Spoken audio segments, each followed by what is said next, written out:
এটা হচ্ছে অনুষ্ঠান বাড়ির মতন মুড়ি ঘন্ট গোবিন্দভোগ চাল দিয়ে তৈরি করেছি। নমস্কার বন্ধুরা, আমি সুতপা। দেখো, সুতপার কথাকে সঙ্গে করে আজকে নিয়ে এসেছি কাতলা মাছের মাথা দিয়ে অনুষ্ঠান বাড়ির মতন মুড়ি ঘন্ট। এবার চলো কি করে করেছি সেটা তোমাদের সাথে একটু শেয়ার করি। এর জন্য দেখো, আমি মাথা নিয়ে নিয়েছি বেশ খানিকটা পরিমাণে, আর নিয়েছি আলু। আলু আমি বেশ বড় বড় দুখানা আলু নিয়েছি। আলুগুলোকে এরকম ছোট করে কেটে দিয়েছি। আর এর মাথাগুলোতে এবার একটু লবণ আর হলুদ দিয়ে দিই, পরেই মাখাবো, কারণ একবারে পরে মাখাচ্ছি। একটু লবণ দিয়ে দিলাম আর দিয়ে দিচ্ছি হলুদ দিয়ে এবার হচ্ছে এটার জন্য কিছু মশলা রেডি করতে হবে। মশলাতে কি কি দেব? মশলাতে দেব রসুন, আর এই যে এতটা আদা দিয়েছি, আর পরিমাণ মতন কাঁচা লঙ্কা। আরও কিছু জিনিস আছে, সেটা পরে আনছি। আর সবার আগে দরকার হচ্ছে গোবিন্দভোগ চাল। এটাকে রেখে নিয়ে গোবিন্দভোগ চালটা এবার নিয়ে আসছি। আমি দিয়েছি হাফ কাপ পরিমাণে গোবিন্দভোগ চাল দিয়েছি। এবার আমার আরও দিলে হতো, কিন্তু মাথা যেহেতু অনেকটা, আর একটু চাল দেওয়া যেত, আমি আর দেইনি। আমার যেটুকুনি লাগবে ঠিক সেইটুকুই দিয়েছি। এদিকে কড়াই বসিয়ে দিয়েছি, কড়াইতে তেল দিয়ে দিয়েছি, কড়াই গরম হয়ে গেছে। সর্ষের তেল দিয়েছি যদিও। আর এইবার এই তেলে মাথাগুলোকে ভেজে নেব পুরো। আর ভাজাটা কিন্তু একদম ঠিকঠাক করে ভাজবো, কোনো কম বেশি ভাজা না। মুড়িঘণ্টের মাথা যখন একটু হালকা কম হলেও চলবে, কিন্তু বেশি ভাজবো না। একটু কম হলেও চলবে, না হলে ঠিকঠাক করে ভাজবো। এইভাবে মাথাগুলোকে ভাজছি। আর মাথা ভাজা হতে হতে এদিকে মশলাটা রেডি করে নিচ্ছি। দেখো, আদা, রসুন, কাঁচা লঙ্কা দিয়ে দিলাম। আদাটাকে যেহেতু কাটিনি, একটু কেটে দেব। আর টমেটো দিয়ে দিচ্ছি একটা, টমেটোটা একটু কেটে দিই। এতে হবে কি, যে পেস্টটা যেটা বাটা হবে সেটা খুব ভালো বাটা হবে। আর এর মধ্যে আরেকটু মশলা লাগবে। জল যদি না দিয়ে বাটা হয় তাহলে সেটা বেশি ভালো, সেই কারণে টমেটোটা কেটে দিলাম। আর একটা মশলা হচ্ছে গোটা জিরে। গোটা জিরে আমি এখানে 1.5 চামচ মতন গোটা জিরে দেব। এখানে কিন্তু আমি ধনে দেব না, কারণ মুড়িঘণ্টে ধনের গুঁড়ো কিংবা ধনে দেখবে ভালো লাগে না, সেই কারণে ধনে দেব না। এবার আমি এটাকে পেস্ট করে এনে এটাকে সাইড করে রেখে, এবার মাথাগুলোকে ভাজা হয়ে গেছে, মাথাগুলোকে তুলে নেব। তুলে নিয়ে এই যে তেল আছে দেখো, সেই তেলে এবার ফোড়নে কি দিতে হবে। ফোড়নে দেব, প্রথমে নিয়ে আসছি আমি 2 তেজপাতা, আর কয়েকটা শুকনো লঙ্কা, 2টোই শুকনো লঙ্কা দিয়েছি। এইবার এর মধ্যে দিয়ে দিচ্ছি কালো জিরে।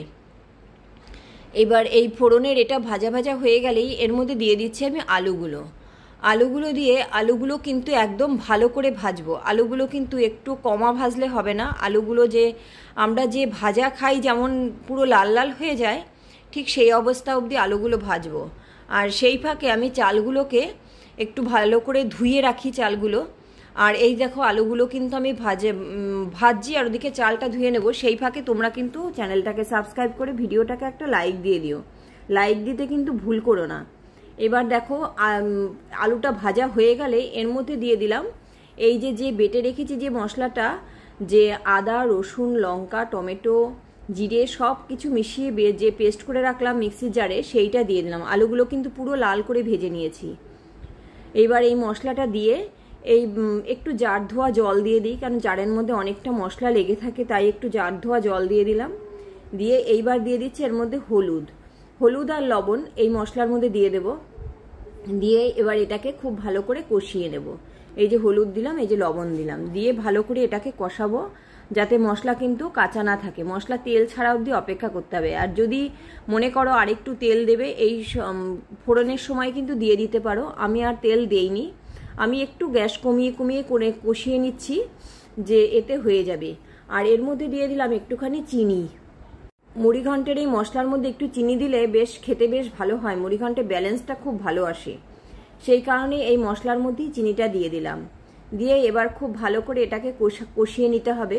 এবার এই কষিয়ে নিয়ে তারপরে এর মধ্যে দিয়ে দেবো আমি চালগুলো, সেটা পরে আনছি। এই দেখো, এটা কিন্তু আমার কষা মোটামুটি হয়ে এসছে, আর একটু সামান্য হলেও হয়। এই যে চালগুলো নিয়ে এসেছি, সেই সামান্যটা চালের সাথেই কষাবো, তাই চালগুলোকে দিয়ে দিলাম। এবার দিয়ে সব শুদ্ধ এবার খুব ভালো করে একটু কষাবো, মানে মশলাটা শুদ্ধ, মশলা, আলু, চাল সমস্ত শুদ্ধ।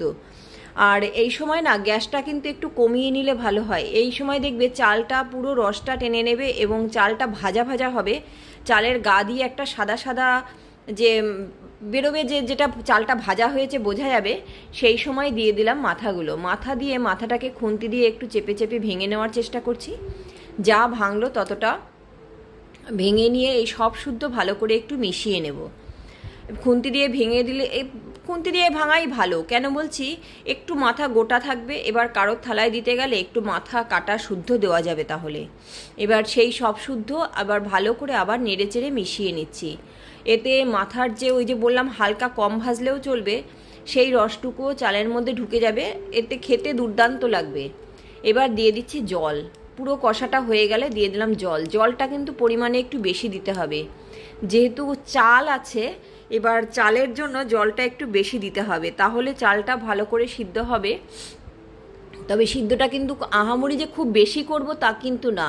আর কি অবস্থায় নামাবো সেটাও তোমাদের সাথে শেয়ার করছি।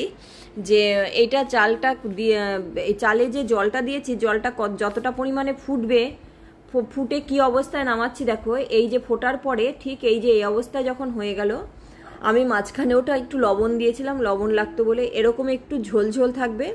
সেই অবস্থায় দেখো এই যে খুন্তিতে তুলে আমি দেখলাম ভাতটা গলেছে কিনা। যেই দেখলাম ভাতটা নরম হয়ে গেছে, সেই অবস্থায় এর মধ্যে দিয়ে দিলাম একটু গরম মশলার গুঁড়ো।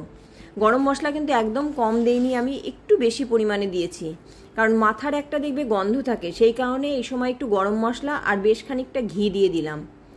দিয়ে সমস্তটা মিশিয়েছি, মিশিয়ে এবার নামিয়ে দেবো। এটা আর পুরো রেডি হয়ে গেছে। একটু ঝোল ঝোল শুদ্ধই নামাতে হবে, আর নামানোর পরে দেখবে পুরো জমে যাবে। আর এই ভাতগুলো কিন্তু পুরো গলে গেলে না ভালো লাগবে না, মুড়িঘণ্ট কিন্তু ভেতো ভেতো লাগবে।